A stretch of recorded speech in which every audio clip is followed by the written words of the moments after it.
রক্তদানের মধ্য দিয়েই সৌভ্রাতৃত্বের বন্ধন প্রমাণিত হয়। কার রক্ত কার শরীরে যাচ্ছে তা বলা যায় না। প্রতিটি ক্লাব সংস্থা যদি বছরে একবার করে রক্তদান শিবির করে তাহলে রক্তে সংকট হবে না। কথাগুলো বলেছেন যুব বিষয়ক ক্রীড়া দপ্তরের মন্ত্রী টিঙ্কু রায়। শনিবার কমলপুর দুর্গাচৌমুহনী ব্লকে আয়োজিত হয় মেগা রক্তদান শিবির।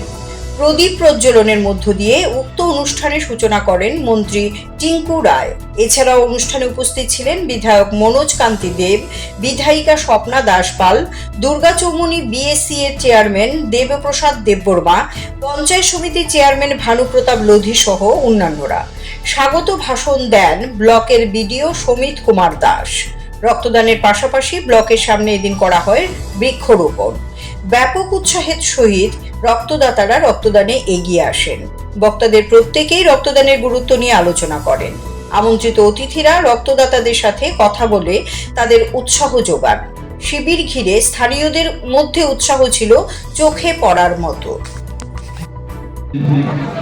মাননীয় মুখ্যমন্ত্রী আমাদের একজন ডাক্তার হওয়ার সুবাদে আমরা যেমন রক্তদান করতে উৎসাহিত হই, তেমনি ওনার কর্মকাণ্ডে অনেকগুলো বিষয় আমাদেরকে প্রেরণা দেয় যে আমরা যে কাজগুলো করছি এগুলো সত্যি মানুষের জন্য।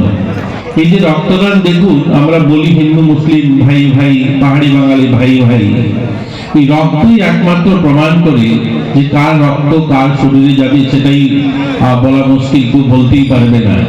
এখানেই আমাদের ভ্রাতৃত্ববোধের চূড়ান্ত শিখরে পৌঁছায় যে আজকে যারা রক্ত দিচ্ছেন এই রক্ত কার শরীরে যাবে, কে রক্ত পাবে, কার জীবন বাঁচবে, যে দিচ্ছে সে যেমন দাতাও জানে না, যিনি নিচ্ছেন তিনিও জানেন না। CRI TV, channel for news and entertainment.